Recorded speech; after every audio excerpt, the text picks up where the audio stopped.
Stock মার্কেটের ব্যবহার এখন এইরকম কেন হচ্ছে, যেখানে মার্কেট কোনো সেট আপ দিচ্ছে না, মার্কেটের বিহেভিয়ার্সটা পুরোটাই চেঞ্জ হয়ে গেছে, প্লাস মার্কেটে লসের সম্ভাবনা কিন্তু খুব বেশি।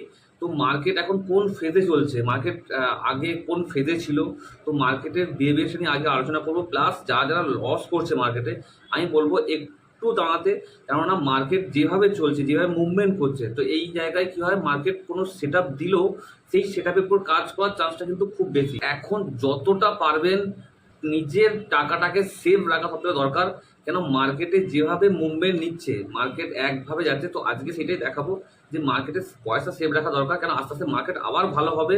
তো এখন যদি মার্কেটে আপনারা টাকাটা যদি পুরোটাই লসের জায়গায় চলে যাচ্ছে, তাহলে কিন্তু মার্কেটে বেশি দূর যেতে পারবেন না। তো এখন সেভ রাখুন।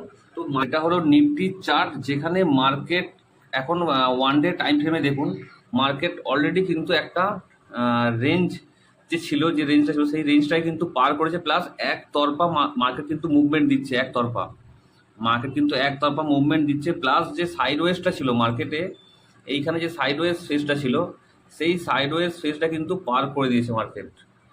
এইখানে যে মার্কেটে যে সাইডওয়েজ যে ফেজটা ছিল মার্কেটে, এই সাইডওয়েজ ফেজটা কিন্তু মার্কেট মুভ দিয়েছে, কিন্তু একতরফা মুভ দিয়েছে। এখানে যদি মার্কেট একটু সাইডওয়েজ করে যদি উঠতো, তাহলে কিন্তু মার্কেট দাঁড়াতে পারতো, কিন্তু এই জায়গায় মার্কেট একভাবে মার্কেট উঠেছে। তো এখানে কি হয়, বেশিরভাগ জায়গাতে রেজিস্ট্যান্স নিয়ে মার্কেট কিন্তু আবার নিচে আসতে পারে, এখান থেকে ফের আবার নিচে আসতে পারে। মার্কেট যদি আবার একটু সাইডওয়েজ করে উঠতো, আবার একটু সাইডওয়েজ করে উঠতো, তাহলে কিন্তু মার্কেট দাঁড়াতে পারতো। সেই জায়গায় মার্কেট দেখুন, এটা কিন্তু মার্কেটের নেচার নয়, একভাবে কিন্তু market gap up gap up gap up করে কিন্তু মার্কেট উঠেছে এই রেজিস্ট্যান্সে। এখান থেকে কিন্তু বেশিরভাগ চান্স নিচে নামতে পারে, কিন্তু আমরা কোনো সেট আপ ছাড়া ট্রেড নেব না।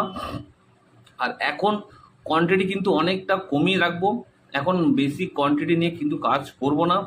তো মার্কেটের যে নেচার, সেই নেচার থেকে কিন্তু মার্কেট অলরেডি বেরিয়ে গেছে, ঠিক আছে। তো মার্কেটকে একটু সাইডওয়েজ ফেজ তৈরি করতে দিন, যেখানে মার্কেট সাইডওয়েজ তৈরি করবে, তারপর আবার মুভ দেবে, সেই জায়গায় কিন্তু আমরা কোনো সেট আপ পাবো, প্লাস এখানে সেট আপের রেসপেক্ট দেবে। কিন্তু এখন মার্কেট কোনো সেট আপের রেসপেক্ট দিচ্ছে না।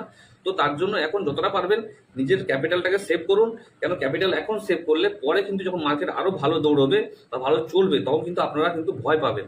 তো এর জন্য ক্যাপিটাল সেভ করা কিন্তু খুব দরকার মার্কেট। তো এই রকম ভিডিও আরও অনেক আসবে। আর ক্যান্ডেল স্টিক কি দেখে আপনারা কোথায় এন্ট্রি করবেন বা কোথায় এক্সিট করবেন, এই সব কিছু কিন্তু এই চ্যানেলে কিন্তু অবশ্যই আসবে।